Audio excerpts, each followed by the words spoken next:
Bonjour, alors dans cette vidéo nous allons nous intéresser aux intervalles. Alors on appelle intervalle en fait toute partie de R. En fait un intervalle est un sous-ensemble de R. Alors nous avons deux types d'intervalles. Alors le premier type d'intervalle, ce qu'on appelle c'est les intervalles bornés.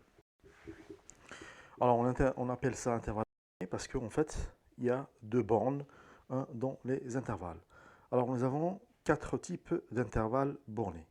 Nous avons les intervalles de la forme suivante, lorsque x appartient à l'intervalle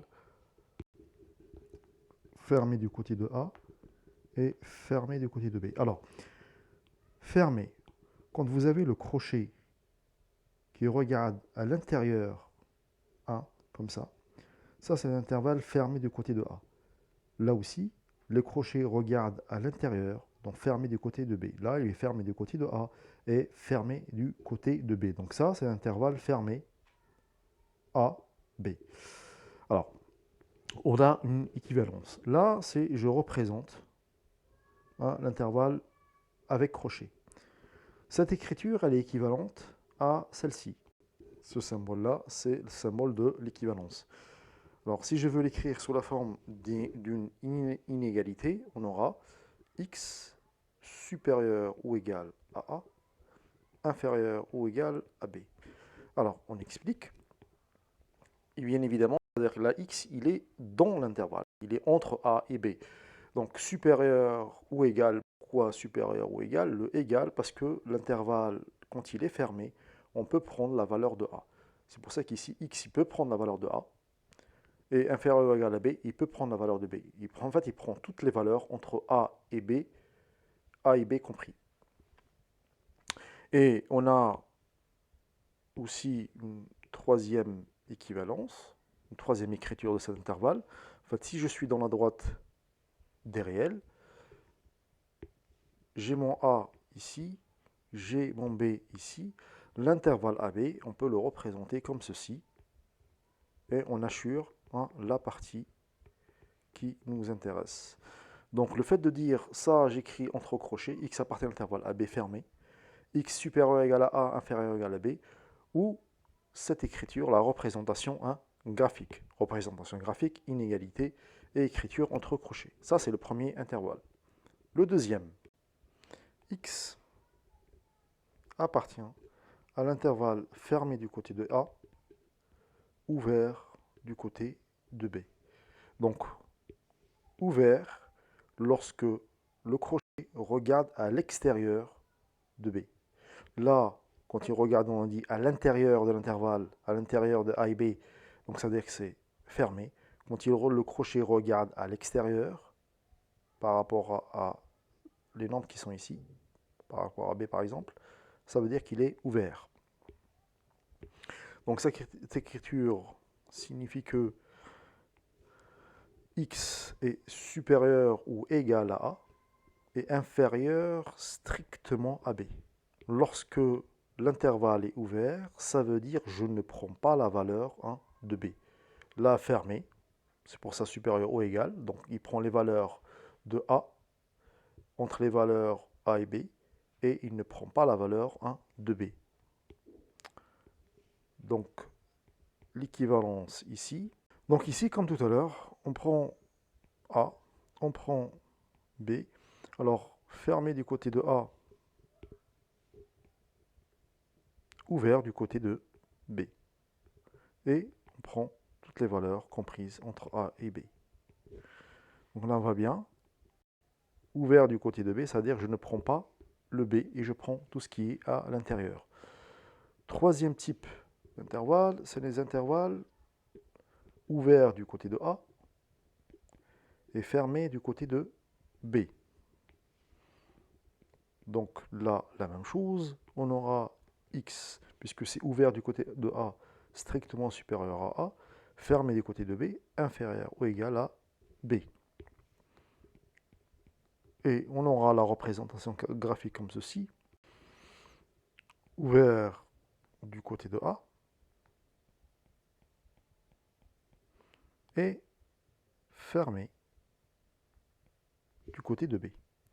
Et enfin, le dernier type intervalle borné, c'est l'intervalle qui est ouvert des deux côtés. Ouvert du côté de A et ouvert du côté de B. Alors là, l'équivalence en termes d'inégalité, c'est que x est strictement supérieur à A et strictement inférieur à B. Et là, la représentation graphique sera de cette forme-là, ouvert du côté de A et ouvert du côté de B. Donc je rappelle que intervalle ouvert, ça veut dire que les crochets regardent à l'extérieur de cette partie-là. Fermé, ils regardent à l'intérieur de la partie-là. Donc ça, c'est les intervalles bornés. On va passer maintenant au deuxième type, les intervalles non bornés. Donc dans les intervalles non bornés, on a tout d'abord l'intervalle suivant. Lorsque x appartient à l'intervalle fermé du côté de A plus l'infini. Ça signifie que x est supérieur ou égal à A. Ça, c'est en inégalité. Et cela signifie que x, il prend les valeurs de A et jusqu'à plus l'infini. En fait, là, c'est pour ça qu'on appelle ça intervalle non borné, parce que ici, plus l'infini, en fait, on ne s'arrête pas.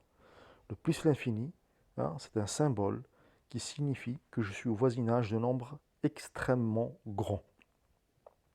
Donc là, c'est toutes les valeurs de x qui sont supérieures ou égales à A.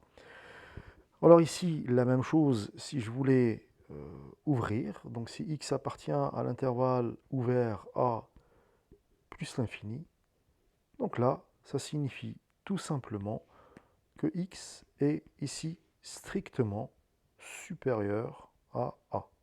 Et donc, on aura la même chose, sauf cette fois-ci, l'intervalle est ouvert. Donc on aura ouvert du côté de A, et je vais jusqu'à plus l'infini, c'est-à-dire je ne m'arrête pas. Donc ça, c'est le premier type, quand on a avec supérieur. Maintenant, on aura la même chose quand x appartient à l'intervalle moins l'infini b. Donc là, ça veut dire que je suis dans les valeurs qui sont inférieures ou égales à b. De toute façon, visuellement, on voit bien que là, je suis dans des valeurs qui sont plus petites que b. Là, je suis dans des valeurs qui sont plus grandes que a. Je vais de a et je monte. Là, de b et je descends. Et donc, ici, on aura cette représentation graphique fermée du côté de b, et je vais jusqu'à moins l'infini. La même chose, x appartient à l'intervalle moins l'infini b ouvert.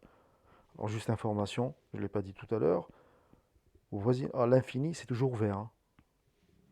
Donc x strictement inférieur à b. Et donc là, on aura cette représentation graphique. Du côté de b, j'ouvre et je prends cette partie-là. La dernière représentation, c'est quand x appartient à l'intervalle moins l'infini plus l'infini. Là, en fait, on n'a pas une inégalité. Ça signifie tout simplement que x appartient à l'ensemble des réels. Et donc, x, il est sur toute la droite des réels. Donc là, il n'y a pas d'intervalle. X, il est partout dans cette droite-là. On a juste l'origine. Et x, il se balade sur la droite des réels. Donc, une autre écriture de l'ensemble des réels, c'est l'intervalle moins l'infini plus l'infini. Donc voilà, concernant les intervalles non bornés. Donc, faites attention, il y a deux types d'intervalles, bornés et non bornés. Faites attention aussi à l'écriture de l'intervalle. Quand l'intervalle regarde à l'intérieur, signifie que je prends cette valeur. Quand l'intervalle regarde à l'extérieur, ça veut dire que je ne prends pas cette valeur. Ça, c'est la première chose. Deuxième chose concernant l'infini, toujours ouvert quand on a l'infini. Et l'infini, qu'est-ce qui signifie? C'est un symbole qui veut me dire que je suis au voisinage de nombres extrêmement grands. Quand c'est positif, c'est plus l'infini. Moins l'infini, ça veut dire que je suis au voisinage de nombres extrêmement grands, mais négatifs. Et voilà concernant les intervalles.